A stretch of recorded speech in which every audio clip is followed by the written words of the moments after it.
dernier livre de la Bible, peut-être le plus négligé. Et c'est tellement dommage, parce que je leur dis, bénis ceux qui lisent et qui écoutent la parole de la prophétie de ce livre, parce que le temps est proche. Donc je crois que ça nous concerne d'autant plus. Et ce matin, eh bien, nous sommes au chapitre 3 de l'Apocalypse et nous allons voir ensemble la lettre que le Seigneur a écrite à la 5e église, c'est-à-dire à l'église de Sardes.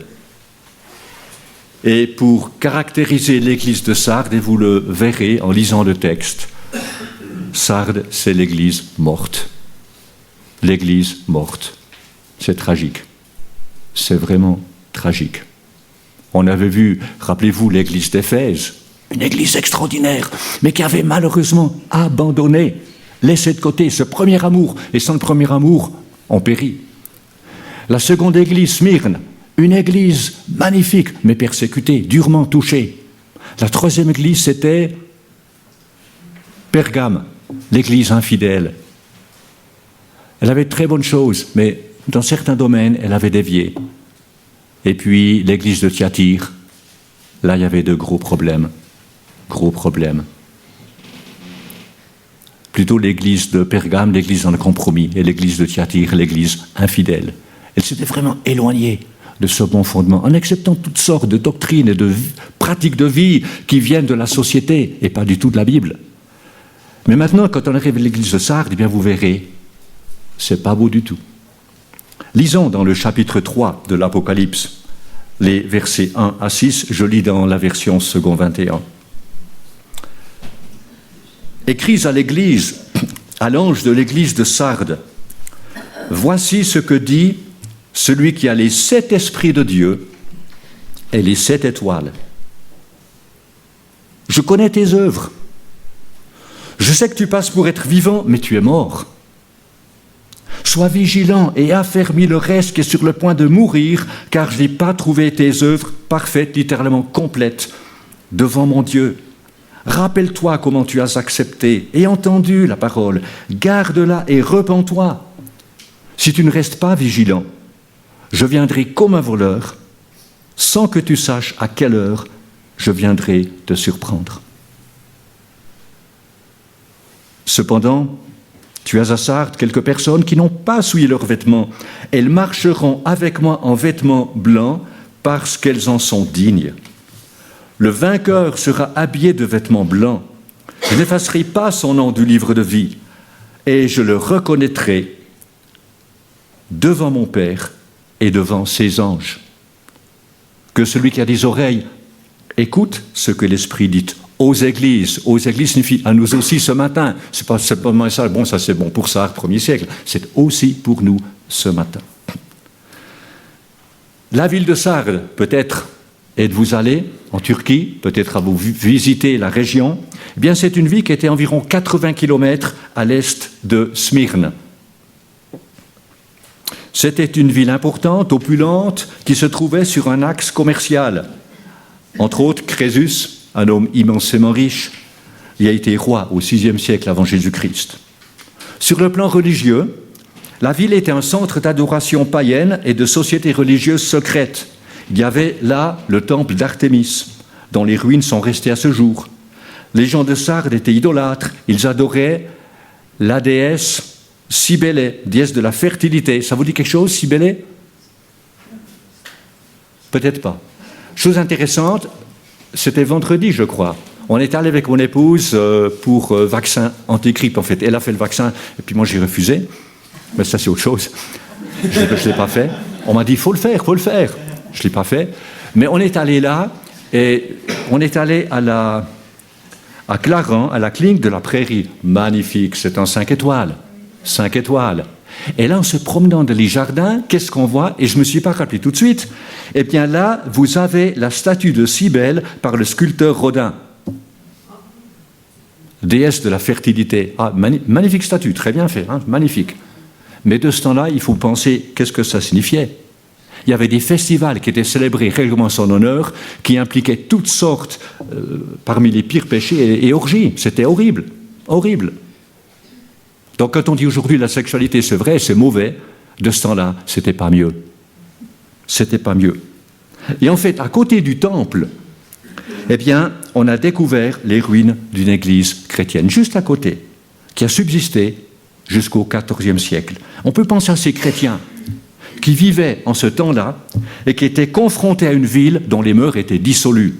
Comme aujourd'hui, c'est pas facile. Pas facile de rester pur parmi tant de corruption.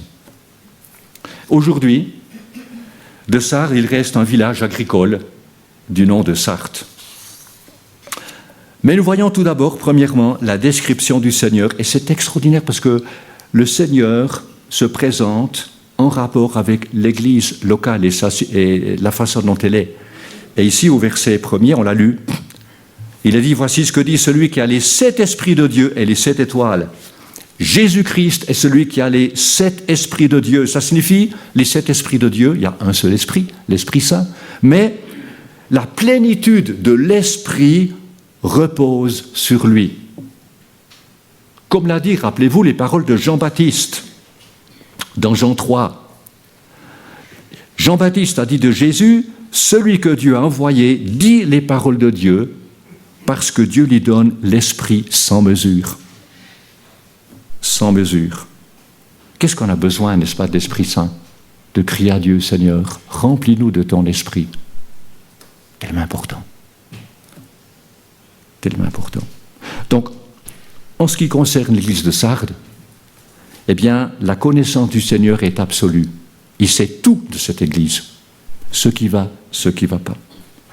Pour nous, ça veut dire, nous pouvons faire confiance, entièrement confiance au Seigneur dans son évaluation de nos vies, de nos familles, de son église. Il est parfait, il voit tout, même ce qui est au plus profond de nous-mêmes. Mais Jésus-Christ est aussi celui qui a les 7 étoiles. Et rappelez-vous, on l'avait vu tout au début de l'Apocalypse, les 7 étoiles sont les messagers des 7 églises, probablement les responsables de ces églises.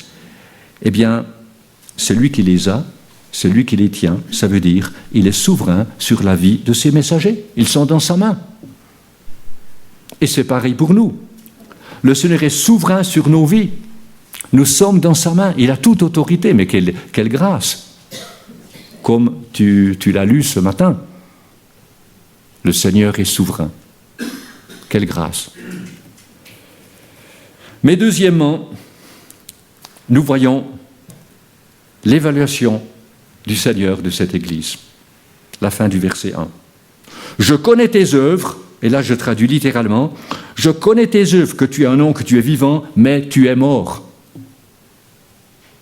Terrible, hein?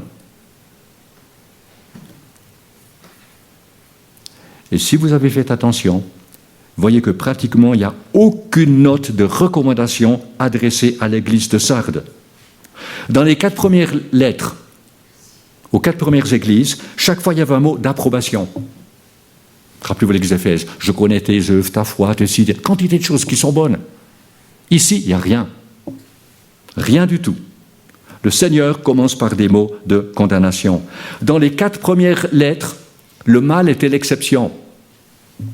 Le Seigneur disait toutes les bonnes choses qui allaient, mais il y avait toujours ici ou là des choses qui ne jouaient pas. Et il disait, change d'attitude, repens-toi. Ici, eh bien, le mal est la règle. Un grand changement. Il dit, je connais tes œuvres. Le Seigneur qui a les 7 esprits de Dieu est omniscient. On l'a vu, rien n'est caché devant lui. Il voit tout. Pour nous, c'est difficile, hein? Une église, on peut ne la voir que de l'extérieur. Le Seigneur, lui, voit de l'intérieur. Il voit l'église, il voit les cœurs, il voit ce qui se passe. Eh bien, vu de l'extérieur, si nous étions à Sardes ce matin, eh bien, on aurait peut-être vu cette église comme, mais elle est vivante. Elle a de bons programmes. Elle a un engagement social. Elle a une forme religieuse. Mais le constat du Seigneur est accablant. Tu passes pour être vivant, mais tu es mort. Nécros, mort.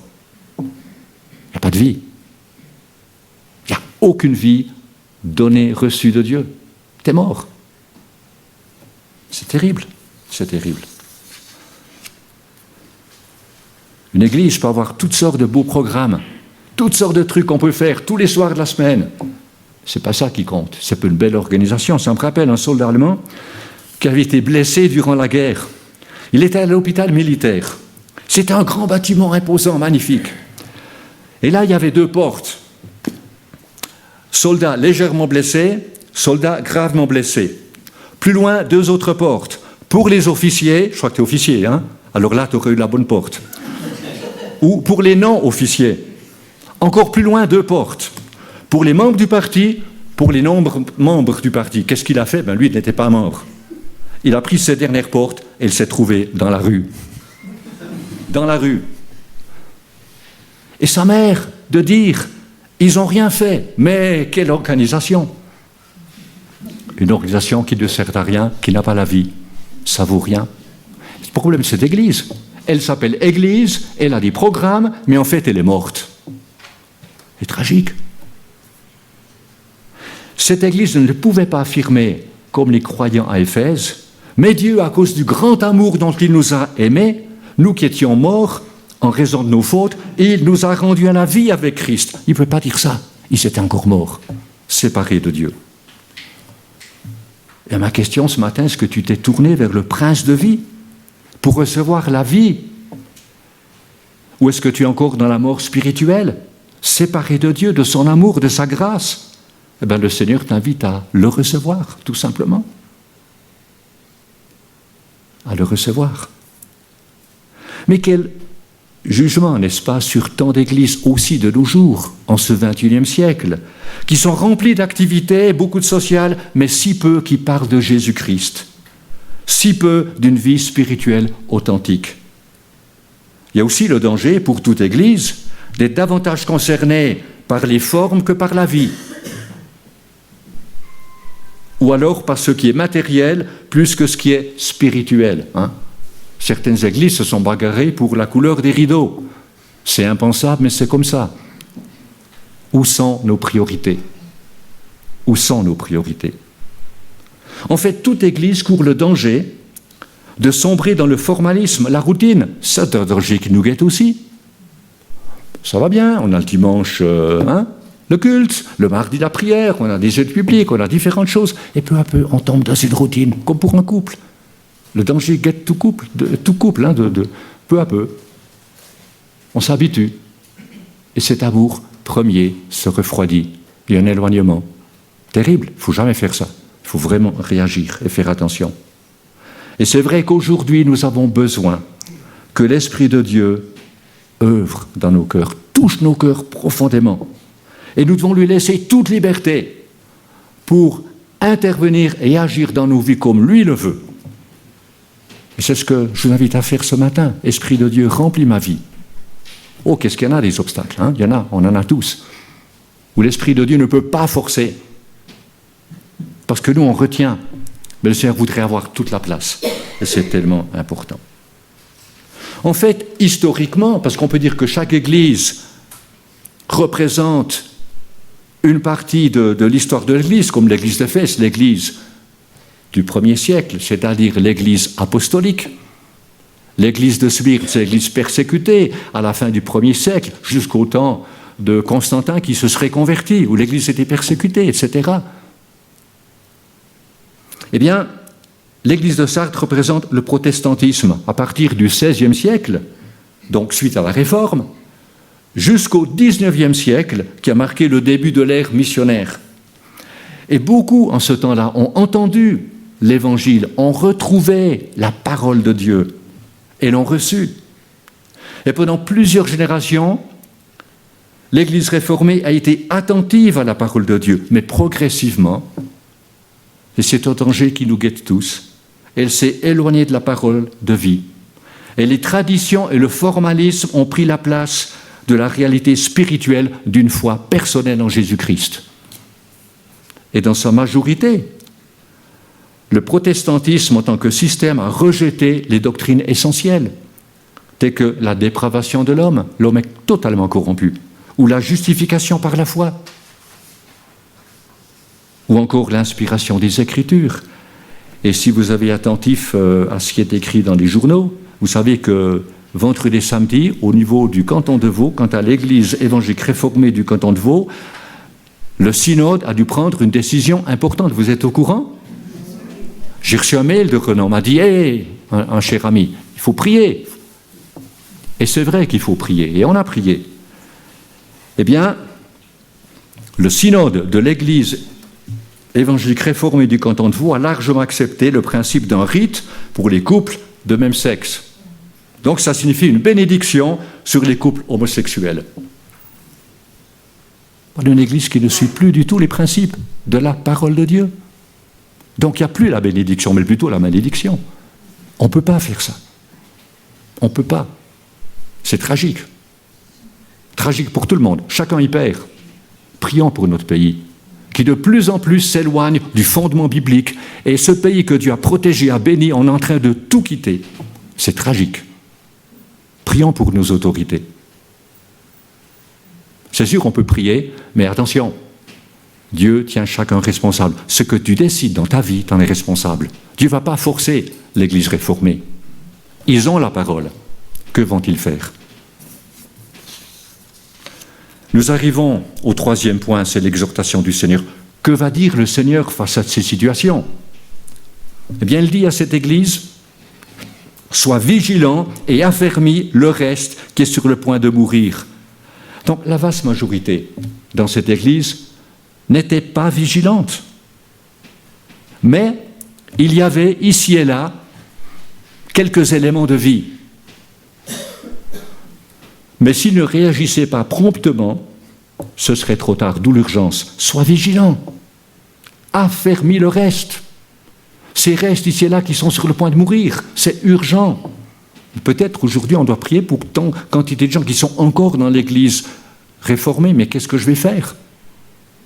Laisser aller, suivre, que c'est important. Vous savez, quand le Seigneur dit « sois vigilant », c'est vrai, ça me rappelle un traité. Il fut des années qui s'est fait trop tard, quand on faisait l'évangélisation, souviens-toi Jacqueline, évangélisation plein air à Neuchâtel, on avait le traité trop tard, très très beau. En fait, c'est trop tard pour y penser. Et la vie, le film de la vie, c'est un petit peu ça. Quand tu es jeune, tu es trop jeune pour y penser. Penser aux choses spirituelles. Tu veux vivre, tu veux faire ta vie, tu veux t'éclater. Puis ensuite, tu te maries. Aujourd'hui, c'est encore une autre question. Mais enfin, voilà. Tu te maries, tu es trop heureux pour y penser. Tu es trop heureux. C'est pas le moment de penser aux choses de Dieu. On verra ça plus tard. Et plus tard, c'est quoi? La profession. Et vous étudiez, je suis heureux, de bonnes études. Il faut s'y donner à fond aujourd'hui. Il faut bosser. Il faut aller à fond si on veut arriver. Eh bien, tu es trop occupé pour penser à ces choses. C'est pas le moment maintenant. C'est pas le moment. Je suis dans la trentaine, la quarantaine, il faut aller à fond. Puis très très vite, la vie elle passe, vous êtes à la retraite. Là, t'es trop vieux pour y penser. Ah, tu sais, toutes ces choses. Non, tu sais, non, laisse-moi tranquille. Et le jour vient, tu rends ton dernier souffle. Et qu'est-ce qu'il faut dire? Trop tard. Tu es dans le cercueil, mais ton âme ne va pas au ciel. Tu es perdu pour l'éternité. Et beaucoup de gens aujourd'hui sont comme ça. Éloignez la parole, on ne veut pas écouter. C'est tragique. Combien de personnes de notre entourage, on a tous des personnes qu'on connaît, qui ont entendu, qui ont reçu un fondement biblique, qui ont été témoins de la vie changée de tant de chrétiens, puis qui ont négligé ce si grand salut. Ils connaissent un certain fondement, ils ont une Bible à la maison, mais n'ont jamais pris ces choses à cœur. Et la Bible dit, comment échapperons-nous si nous négligeons un si grand salut? Quel appel est témoin, n'est-ce pas, aujourd'hui? Partout. Quand vous allez à Migros, vous chantez un cantique, comme on a chanté ce matin, vous avez aussi quelque chose à offrir à quelqu'un. Tellement important. Les gens sont perdus, sont loin de Dieu. Et le Seigneur dit à cette église, sois vigilant. Et Sardes aurait dû le savoir, la ville de Sardes, parce que la ville de Sardes était située idéalement au-dessus d'une vallée, entourée par des falaises, pratiquement impossible à gravir. Et donc ils étaient tellement sûrs d'eux-mêmes, personne ne peut conquérir la ville, on est en sûreté. Mais à 2 reprises, Sardes avait été assiégée par l'ennemi. Pourquoi? Parce qu'ils avaient été trop confiants en eux-mêmes, ils n'avaient pas veillé. Sardes aurait dû savoir. Veille, sois vigilant. Et puis au verset 3, le Seigneur dit, rappelle-toi comment tu as accepté et entendu la parole, garde-la et repens-toi. Peut-être dans ton enfance, tu as reçu la parole, tu l'as entendue, ça peut être dans un camp d'enfants, ça peut être de ta mère, de ton père, tu as entendu tout ça. Mais tout ça, c'est bien loin. Tu es en train de construire ta propre vie sans y inclure Dieu. Tu veux vivre ta vie, tu veux, tiens, je vais d'abord faire ma vie. Beaucoup sont comme ça aujourd'hui. Mais le vrai bonheur ne se trouve pas là. Le vrai bonheur se trouve auprès du Seigneur, l'auteur de la vie. J'ai cherché pendant des années le bonheur, loin de Dieu, pour découvrir qu'il se trouve qu'en lui. Et j'ai dû revenir à la case départ, à ce que j'avais entendu et reçu dès mon enfance. Des années que j'ai perdues, vivre sa vie, quelle illusion. Mais c'est le problème de Sardes. T'as reçu, t'as entendu, qu'est-ce que t'en fais? C'est tragique. Souviens-toi, tu as reçu. Qu'est-ce que tu as fait, qu'est-ce que tu fais de ce que Dieu t'a confié? Tu en es responsable à 100%. Et un jour, les gens ne pourront pas dire « Oh, moi, je ne savais pas. » Tu as reçu, tu as entendu. Tu en es responsable à 100%. Vous savez, Paul a pu dire à Timothée, son fils dans la foi, « Cher Timothée, garde le dépôt, c'est la parole de Dieu, garde le dépôt qui t'a été confié. » Et peu de temps avant son martyre, quelques semaines avant son martyre, Paul a pu affirmer « J'ai combattu le bon combat, j'ai terminé la course, j'ai gardé la foi, c'est-à-dire le bon fondement. » Que c'est important.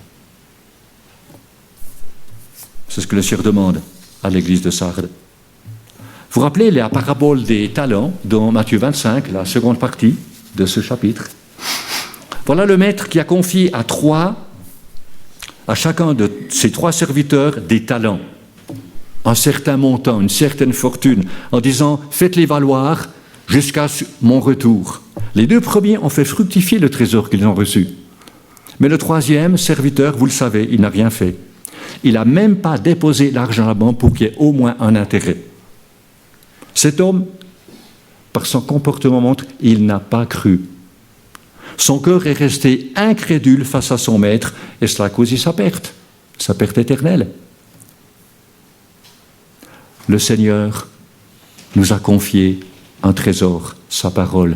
Qu'est-ce que nous en faisons? Dieu veut nous remplir de son esprit. Qu'est-ce qu'on en fait? Est-ce qu'on réalise combien précieux le Saint-Esprit en nous pour toujours? Mais on voudrait qu'il remplisse toute notre vie.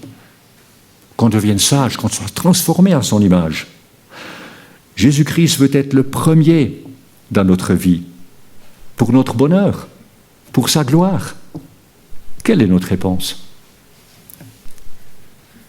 Et c'est bien ce que le Seigneur dit à l'église de Sardes. Rappelle-toi comment tu as reçu et entendu. Souviens-toi de la vérité que tu as reçue et entendue. Rappelez-vous ces paroles lorsque le Saint-Esprit dit « Aujourd'hui, si vous entendez sa voix, n'endurcissez pas votre cœur. » Et des millions de personnes aujourd'hui ont entendu et n'ont rien fait. Cette semaine, nous commencerons avec les 2 autres églises ici de distribuer des calendriers bibliques. Merci de prier. Jeudi prochain et les 4 jeudis qui suivent. Combien de personnes ont entendu mais n'ont rien fait? Ce sera une autre occasion, ils vont avoir donc quelque chose de la parole de Dieu dans leurs mains, dans leur foyer. Ça peut changer des vies. Merci de prier. Que les gens écoutent. Et puis le Seigneur dit garde, tiens ferme à la vérité que tu as reçue. C'est le Seigneur qui dit heureux ceux qui écoutent la parole de Dieu et qui la gardent. Et le Seigneur ajoute, si quelqu'un m'aime, il gardera ma parole. C'est bien ça le problème. Si on n'aime pas le Seigneur, on ne va pas la garder. Des fois, on voudrait dire aux gens, mais écoute, lis la Bible. Mais si on n'aime pas le Seigneur, c'est peine perdue. Quand tu aimes le Seigneur, tu n'as pas besoin de dire, lis la Bible. tu vas la dévorer. Je crois que c'est Martin Luther qui disait la Bible, mais c'est tellement extraordinaire. C'est comme un immense arbre. Puis il y a quantité de branches. Tu secoues une branche, chaque branche que tu secoues, il en tombe des fruits, et j'ai jamais été déçu. Il y a de si bons fruits. Et c'est vrai, c'est extraordinaire. Plus on la lit, plus on découvre. Plus le Seigneur nous transforme par sa parole. Rappelez-vous, le réformateur Farel qui disait « Que veux-je sinon qu'elle flamboie ?» La parole. Qu'elle soit comme un feu dans notre vie, dans notre cœur. Et puis, le Seigneur dit, repens-toi. Repens-toi de ton manque ou de ton absence de vie spirituelle, de ton indifférence. Vous savez, la repentance, c'est tellement important.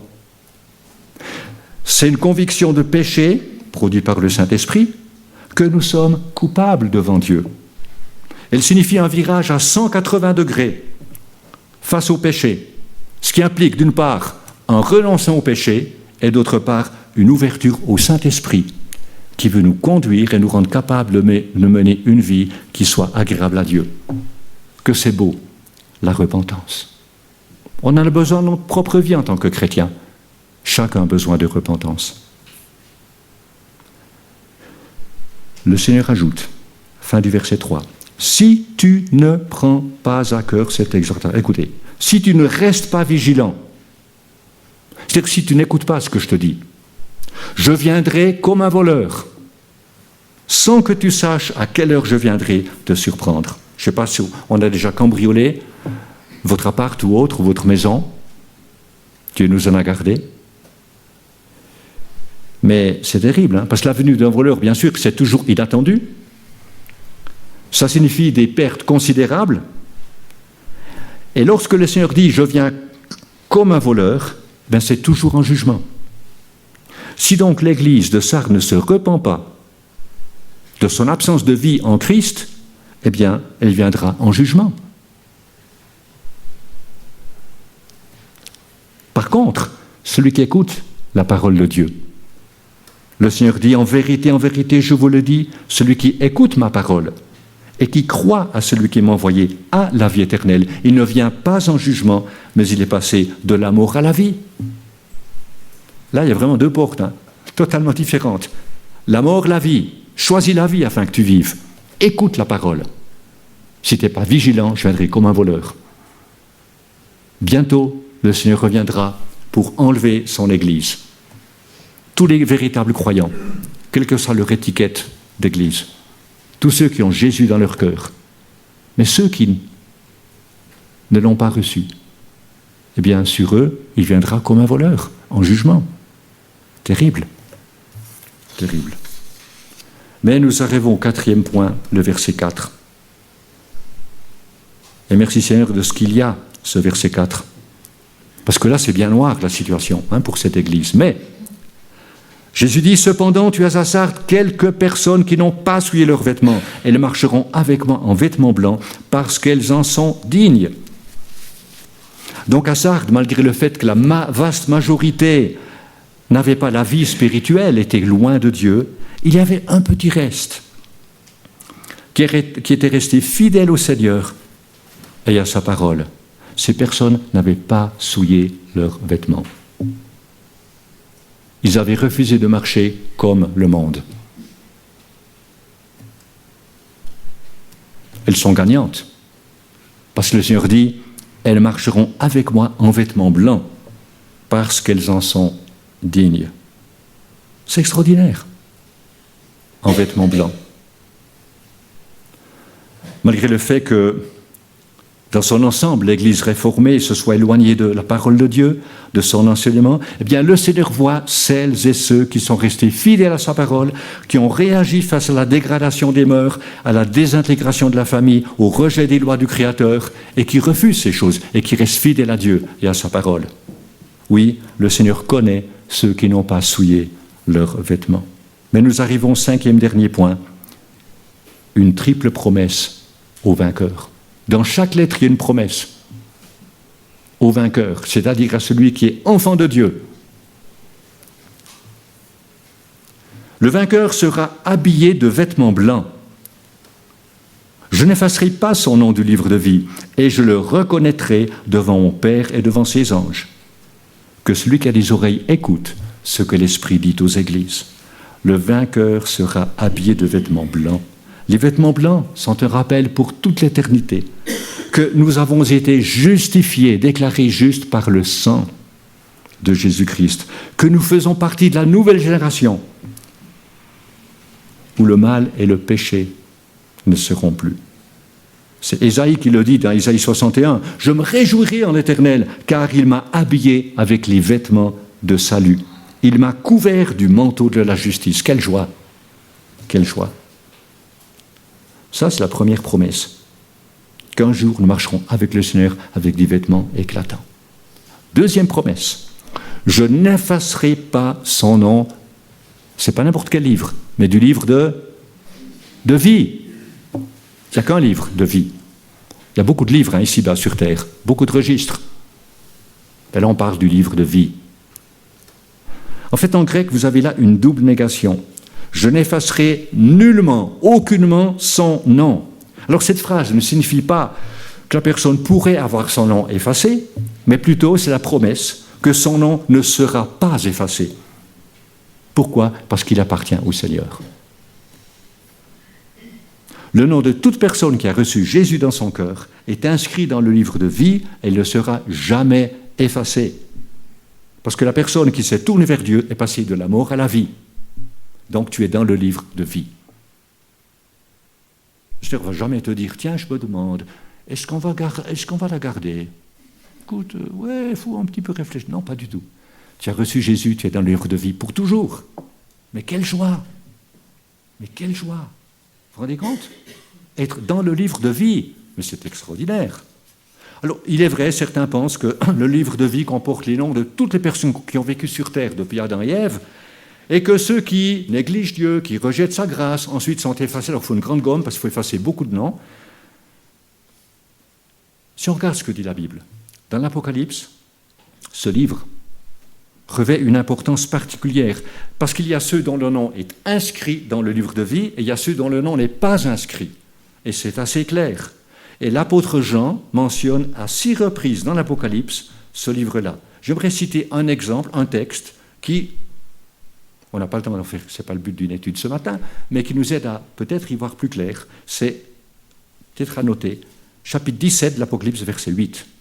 Apocalypse 17, 8. Là, il est question de la bête, quand l'Antéchrist va régner d'une façon terrible pendant 3 ans et demi, 42 mois. Terrible. Il aura une puissance incroyable, cet homme. Il sera souverain sur tout être humain qui vivra sur terre durant ce temps de la tribulation, la dernière partie des 7 ans. Et là, il est dit, concernant la bête, les habitants de la terre, ceux dont le nom n'a pas été inscrit dès la création du monde dans le livre de vie, s'étonneront, voyant la bête, sa puissance. Ils vont s'étonner, pas les croyants de ce temps-là, parce que des millions vont se convertir de la tribulation. Mais ceux dont le nom n'a pas été inscrit quand? Dès la fondation du monde. Donc je pense, sans entrer dans toutes sortes de détails, soit le nom de la personne y est, elle est convertie, ou il n'y est pas. Et c'est important. Mais l'important, c'est de savoir que ton nom est inscrit dans le livre de vie. Si tu crois en Jésus, ton nom est inscrit, tu peux te réjouir. Personne ne va l'effacer. Il est là pour toujours. Vous vous rappelez peut-être que durant son ministère, Jésus a envoyé bien sûr ses 12 disciples, mais aussi il a envoyé 70 autres disciples, où lui-même devait aller pour préparer le terrain. Ils sont allés dans les villes, les villages, les endroits, ils sont revenus et ils étaient tous joyeux. Et ils ont dit à Jésus, c'est dans Luc 10, « Seigneur, même les démons nous sont soumis en ton nom. » Ils étaient vraiment étonnés. Comme quand tu l'as lu, la mer et les vents sont soumis à Jésus. Et là, les démons sont soumis. Et le Seigneur a dit, oui, c'est vrai. Mais, il a ajouté, ne vous réjouissez pas de ce que les esprits vous sont soumis, mais réjouissez-vous de ce que vos noms sont inscrits dans le ciel. Ça, mes amis, c'est la priorité. Tu peux avoir tous les dons, de chasser les démons, de faire toutes sortes de choses. Réjouis-toi de ce que ton nom est inscrit dans le ciel. Ça, c'est du permanent. Ça, c'est du stable. Magnifique. Ça ne va jamais changer. Un jour, tu seras là-haut, parce que tu as reçu Jésus dans ton cœur. Et troisième promesse, le Seigneur dit, je le reconnaîtrai devant mon Père et devant ses anges, pour toute l'éternité. Ces croyants seront reconnus comme étant appartenant à Dieu, rachetés par Dieu. Les saints de Dieu, c'est quand même magnifique. Vous savez, aujourd'hui, malheureusement, comme de tout temps, beaucoup de croyants se sentent insignifiants, comme ne valant rien, n'ayant rien à offrir. Quel dommage. Je crois qu'un tel verset nous aide à changer d'optique. Parce que le Seigneur leur dit, je confesserai son nom devant mon Père et devant ses anges. Ça veut dire, tu es important aux yeux de Dieu. Au lieu de regarder peut-être ce que tu n'as pas par rapport à d'autres, regarde ce que tu as. Si tu as Jésus-Christ en toi, tu es riche. Tu peux relever la tête en allant demain aux études ou au travail. Relever la tête et louer le Seigneur parce que tu es précieux aux yeux de Dieu. Et le Seigneur un jour dit, je confesserai ton nom devant mon Père et devant ses anges. Mais quelle promesse! Oui, je le reconnais, il est mon enfant, pour toujours. Extraordinaire. Mais il est temps de conclure. Est-ce que tu es satisfait d'une simple confession de foi, c'est-à-dire, oui, moi, j'ai fait mon catéchisme, n'est-ce pas? Et puis, ma confirmation. C'est bien, mais ça ne suffit pas. Tu as besoin de confier ta vie au Seigneur, d'être né de nouveau. Ça, il faut le dire à toute personne. C'est pas une critique. Tu as besoin du Seigneur.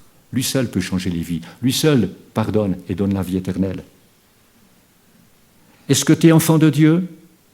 Et c'est le cas pour la plupart, je pense, d'entre nous ce matin. C'est bien. Mais tu as besoin que le Seigneur remplisse toute ta vie, qu'il soit ton tout. Laisse-le remplir ta vie par le Saint-Esprit. Soyons fervents d'esprit, bouillants pour le Seigneur. Combien c'est important. Un verset le dit dans Romains 12, soyez bouillants d'esprit. L'Esprit Saint nous fait. C'est comme Yalel me parlait d'un livre, un amour radical. Me semble-t-il, une fois tu m'as parlé. Et Dieu veut ça, mes amis, un changement radical. Mais où est notre témoignage autrement? C'est de la misère, on est d'accord. C'est tellement important. Et troisièmement, toi qui es enfant de Dieu, remplis bien ton ministère d'ambassadeur pour Christ. Nous sommes des ambassadeurs, c'est pas une petite chose. Tant de gens autour de nous ne savent rien de Dieu, sont perdus. Peut-être religieux, mais perdus. Soyons de bons ambassadeurs. Faisons envie par notre vie et offrons, donnons la parole de vie.